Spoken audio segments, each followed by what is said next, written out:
In the suburbs of an American town, the Templetons live a happy life. The son Tim adores his parents because as the only child, he gets all the attention. He has an impressive imagination and plays all kinds of games that put him in imaginary worlds that his parents often join. Sometimes the parents help him defeat the monsters, other times they play the monsters themselves. Tim has the ability to make games out of even his daily tasks, like taking a bath and riding his bike. He thinks his parents are extra great because their job is cool too. Since they work at puppy company every night, the parents come to Tim's bedroom to wish him good dreams with a song and perhaps a snack, and Tim is convinced he doesn't want to share this with anyone. So when his parents ask if he wants a sibling, Tim says no. Meanwhile in the baby factory, newborns are being made. A machine checks they're well and healthy and gives them cute clothes before being sent to a family. However, some babies show to be smarter than the others, and the machine chooses those to go to the factory management, dressing them in sharp suits and even giving them little watches and suitcases. Hundreds of babies are working on management and they keep control of everything baby related. Back to Tim, he wakes up ready for another adventure, but when he looks out the window he sees a taxi arrive to drop a baby. Not just any baby, but it's a boss baby, dressed in a suit. He can't believe what he's seeing, and when he runs downstairs, he discovers his parents with baby in their arms without finding anything weird with it. They inform Tim that this is his new brother and immediately baby starts crying, demanding attention. Soon the parents don't have time for Tim anymore because the boss baby needs to be taken care of all the time, even in the middle of the night. He's always wanting to play, eat, or needing a change of diapers, and he throws a really loud tantrum whenever he doesn't get what he wants. Now when Tim tries to have adventures around the house, he finds every spot of the house filled with baby things, and even pictures and bath time must be shared. One night, Tim tries to point out to his parents that baby is too weird and they can't trust him, and when the parents aren't looking, he even ends up in a tug of war with his brother over the table. Unfortunately his parents don't see anything wrong with the suit and ignore Tim's frustration. One evening while his parents are sleeping on the couch because they're exhausted, Tim hears the phone ring. He picks it up only to discover the call is coming from somewhere else in the house, so he goes upstairs. While pretending he's on a creepy mission, Tim follows the noise and is shocked to find out his brother can talk. In fact, he's having a chat through a toy phone. Tim freaks out and demands an explanation, but baby refuses to give it, saying he's on a mission and Tim wouldn't understand. To keep Tim's silence, baby tries to pay him off, but Tim doesn't want money and threatens with telling his parents. Baby isn't worried though because he knows nobody will believe him. Using a bead toy, baby explains business can't be shared and that Tim has to back away or he'll get fired. Tim goes to bed wondering if someone can truly be fired from his own family. The next morning, Tim uses his imagination to have a conversation with the figurine on his alarm clock and comes to the conclusion he needs to gather evidence of baby's secret. After gathering homemade equipment to pretend he's a spy, Tim comes downstairs and finds a bunch of monsters, who turn out to be a bunch of babies his parents have brought for a playdate. When the adults aren't looking, the babies pretend to play but they're actually holding a meeting about the mysterious mission. They know Tim is spying on them and trying to record their conversation, so they make noise with their toys to cover up their discussion. It turns out that the babies are worried that puppies are too popular nowadays and are going to take the place of children in a family when affection should always be directed at babies. To make matters worse, Puppy Company is going to launch the ultimate puppy in Las Vegas soon, so they need to stop it. Regardless of the noise, Tim manages to come closer and record the whole thing. While the babies are distracted pretending to be innocent for their parents, Tim tries to sneak away, but as soon as the adults are gone the babies block his way. Then Tim runs to the garden to try to give the tape to his parents, but all the babies show up again, this time riding toy vehicles. A fast chase starts around the garden as the babies try to steal the tape, but when the parents check on them, they only see children playing together. Tim runs through the garden in specific spots to get the different babies stuck on various objects. However, Boss Baby is too fast with his little car and steals the tape. Then Tim goes to his treehouse and gets his toy gun to start shooting, but the big baby protects Boss Baby from the dummy darts. This distraction is enough for Tim to run by and steal the tape before jumping on a trampoline to return to his room, so the big baby tosses the boss through the window. While the adults discover the mess outside, Boss Baby chases after Tim, who sends him into the street. However, Tim finds Baby again in a room and is devastated to watch him destroy his favorite plushie. Having had enough, Tim tries to throw Baby out of the window, but at that moment his parents catch him red-handed. Tim throws out his tape by mistake instead of the baby, and a passing car destroys it. Tim tries to tell the adults the truth, but nobody believes him. His parents are furious by Tim's behavior and decide to ground him for 3 weeks. Tim was never grounded before, so he feels like he's in jail. To make matters worse, he has to hear how his parents sing the special song to Baby at night instead.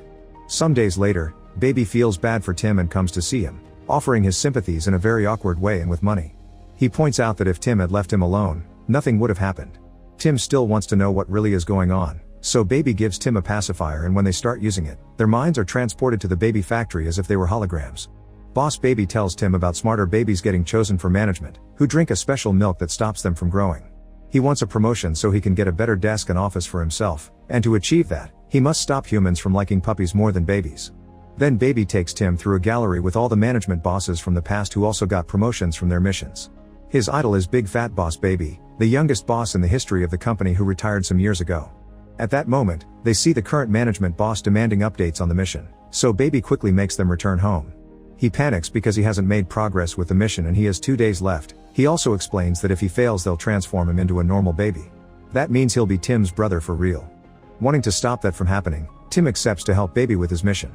Since their parents work for Puppy Company, they need to find a way to go with them to the company on Take Your Kid to Work Day. Tim reminds Baby that he's grounded, so to convince their parents that he's good now, they'll have to pretend to get along and love each other. For the next 2 days, Tim takes extra good care of his brother by feeding him, dressing him, posing for pictures together, and reading him stories, although Baby gives him a hard time through it. Even though they won't admit it, they start getting along too and they even fall asleep together. Their parents are very proud to see them get along and they cancel the punishment, so the whole family gets to go to Puppy Company together. The brothers put on their best clothes and when the parents offer Tim to spend a special Tim Day, Tim is heartbroken to say no because he has to keep his promise. He says he'll spend the day with his brother, then they pretend they'll check out the puppies but actually they're sneaking around to get information. Baby ends up dressing as a dog to enter a secret room and when other dogs try to play with him, Tim distracts them with a ball. To get rid of the guard, Baby licks his face and finally crosses the door. Tim joins him seconds later and together they look around until they find the secret file, but when they try to exchange it for another one to avoid a trap, Baby accidentally drops drool on it and the security system reacts anyway. Baby checks the file and sees it says gotcha. Before a creepy guard dressed as a dog sends them to the office belonging to Francis, the CEO who has hired his brother Eugene as the guard in costume. Francis then reveals he has a Baby Corp pacifier because he's actually Big Fat Boss Baby, who never retired.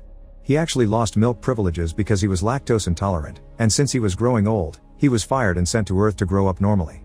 Furious, Francis built this company and as revenge, he has designed the perfect and cutest puppy that will never grow old in order to make the world like dogs more than babies. During the launch in Las Vegas, a rocket will drop puppies all over the world and this will be the end of Baby Corp. Baby doesn't think a forever puppy is possible, but Francis proves him wrong by revealing Eugene stole Baby's milk from his bag, which he can now use on the puppies. Tim threatens with telling his parents, but Francis isn't worried. He's ordered the parents to work on launch day, and Eugene will pretend to be a company-assigned babysitter that will take care of the children. The parents leave without suspecting anything, and Eugene immediately locks the brothers in Baby's room. To make matters worse, the enemy has stolen all the special milk, and there are moments when Baby becomes a normal infant that doesn't understand what's going on. This gives Tim an idea. He uses various objects from around the house and paints Baby's face to make him look sick. Then he shows Eugene while activating a vacuum that shoots fake vomit at the old man. Disgusted by this, Eugene goes to the bathroom to wash, and the kids lock him there before escaping on Tim's bicycle. However, Eugene manages to escape and begins chasing them, so Baby calls his friends for backup. The Baby gang attacks Eugene with a variety of tricks and toys, including tickling, but Eugene can easily survive it all. Baby decides Tim will have to drop the training wheels if he wants to go faster, but Tim is terrified because he's never done it before. Luckily, Baby offers the perfect pep talk and Tim gains courage through his fantasies, allowing him to dodge all the obstacles and leave Eugene behind before reaching the airport. Unfortunately, it's too late and their parents are already gone on their plane. The brothers start arguing over whose fault is this and Tim tells Baby he wishes he was never born, which hurts Baby so badly that he goes away. Tim stays crying in the airport for hours, but when night starts to fall, he receives a call from his brother. Baby explains he never had a family before and doesn't know how to act around one, but he does care deep inside. The brothers reconcile and make a plan to go to Las Vegas too. They notice there's a plane transporting only Elvis impersonators, so they steal the clothes from one of them and pretend to be another artist to be allowed in the plane. Being small kids allows them to sneak into first class, which is empty because nobody can afford it. Tim is afraid of the takeoff, so Baby holds his hand like their parents used to do. When the stewardess brings them food, Tim teaches Baby how to use his imagination and make an adventure out of a simple thing like lunch. When they finally make it to Las Vegas, the kids don't notice that one of the Elvis was Eugene in disguise. They make adorable faces at a group of partying women and convince them to take them to the convention center, where Baby begins to behave like a real infant again. At that moment, Eugene arrives to chase them, so Tim has to pick up his brother as he runs into a crowd. At the same time on the main stage, Francis and the parents reveal the cutest puppy in the history of humanity. The crowd comes forward for a better look and exposes the children, causing their parents to worry. Francis immediately locks the parents inside a box and takes it away to put inside the rocket and kills them with the ignition. Then Francis begins chasing the brothers again, so the brothers run into a giant hamster house called the Habit Trail. The pipes are perfect for them to run through, but they're too small for Eugene and he gets stuck. At the end of the pipes, Tim and Baby find the rocket and a huge tank of special milk, which Francis replicated using babies in order to make thousands of forever puppies that are now being put inside the rocket. At that moment, Eugene finally reaches them and breaks the pipe to make them fall, but the brothers jump out of the way just in time and Eugene falls into a litter box where he's attacked by cats.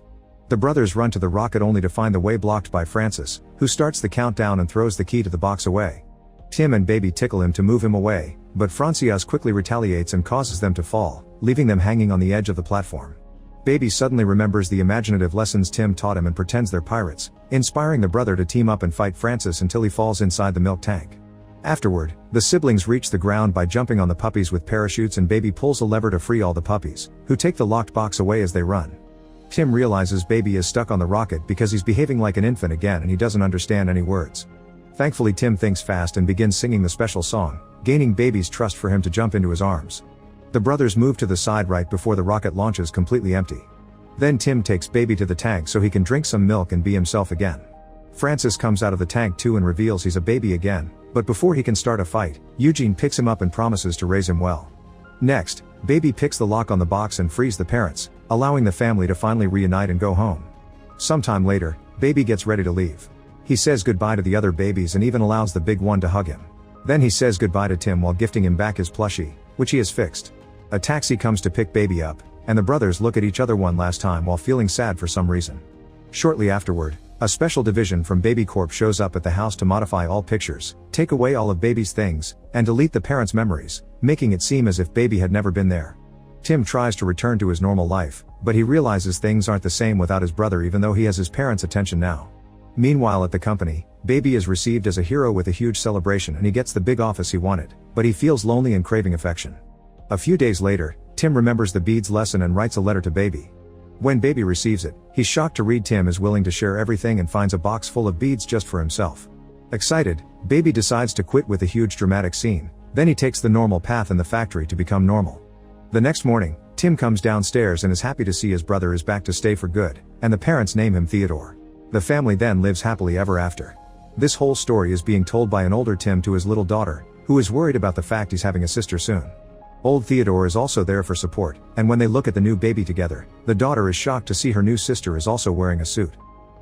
Make sure to subscribe and turn on notifications so you can watch more videos like this. Thanks for watching.